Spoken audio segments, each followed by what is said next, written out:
არიანო დაშორებულიო. შეიძლება ეს ისეთ ადგილასაა დაბადებულიო, იქ მართლა არის კაცო 100-110 კილომეტრი დაშორებული ბიჭო. არა, სხვათა შორის ბატონო შალვა. მეორე კლასის ძალიან კარგად არის გამოკვლეული ანა ლენა ბერბოკის წინაპარი, მისი ბაბუა იყო პირწავარნი ფაშისტი. ვიცი ხო, მაგრამ მე მერცის და ესენი არიან პირდაპირი შვილიშვილები და პირდაპირი შთამომავლები ჰიტლერის და იმ სხვა ნაცისტების, რომლებიც თავის დროზე მართავდნენ გერმანიას, რომელსაც აქვს კომპლექსი, რომ მათი წინამძღოლები იქნენ დამარცხებული და იდეამ ვერ გაიხარა. ნუ საქმე ამაში არ არის. საქმე არის სხვა რაღაცაში.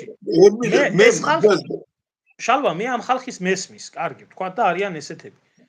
თუ შეიძლება გამეცი პასუხი. თუ შეიძლება კითხვა მაქვს. ქართველი ადამიანი ხარ, მეც ქართველი ვარ. აქ საზოგადოება ვინც გვისმენს, ისიც ქართველია. ხო? აი აფხაზიც გვისმენს მათ შორის. აქ ერთი კითხვა. ბიჭო, აი ამ ქართველობისთვის და ამ კატეგორია ადამიანობისთვის, თუ კი უკრაინელი ბავშვია. რატო არ არის რუსი ბავშვი? რატომ არ არის არაბი ბავშვი? და საერთოდ რა ღირებულებაზე არის საუბარი, როდესაც ეთნიკური წარმოშობით და ეთნიკური კუთვნილებით ბავშვის სიცოცხლის უფლება შესაძლებელია თუ არ არის შესაძლებელი. ჩემო უფროსო მეგობარო, მე მგონი ჩვენმა წინაპრებმა და ჩემთვის ბაბუებმა და ამ ხალხმა ეს ფაშიზმი დაამარცხეს ზუსტად ევროპაში, რომელი ფაშიზმიც გაბატონებული იყო და არ ცნობდა სხვა ერებს.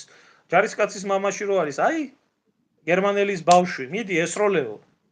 და დღესდღეობით მე ასეთი განცდა მაქვს, რომ ეიხმანის სიტყვები, რომელიც ამბობდა, რომ თუ გინდათ გაანადგუროთ ერი, უნდა გაანადგუროთ პატარა ბავშვები, რადგან ქვეყანაში არ დარჩება სისხლის ამღები და შესაძლებელი იქნება ამ ქვეყნის სამომავლოდ დამორჩილებაო. ესე იგი გამოდის, რომ ეს დღევანდელ სამყაროში ჩვეულებრივი ნორმაა და ამ ხალხს შეიძლება პოლიტიკოსი უწოდონ, ხელი ჩამოართვან და ყველაზე დიდი უბედურება ესაა, რომ საქართველოში უამრავი 1000-ობით და 10000-ობით ადამიანი იყოს, რომელიც ამას ტაშს დაუკრავს. მე მგონი გებელსის თეორია, რომ ნებისმიერი ერი შეიძლება იქცეს ღორის კოლტად ტელევიზიების საშუალებით, არა მარტო საქართველოს მიმართებაში, ძალიან ბევრი ერის მიმართებაში ერთ-ერთი სიზუსტით ახდდა. მე მაინტერესებდა აქაც საზოგადოებასაც აინტერესებდა, მე ხშირად მეუბნებიან. მე არ გადავსულვარ ჯერ რომ ანტისემიტი ვარ და ეს მაინტერესებს.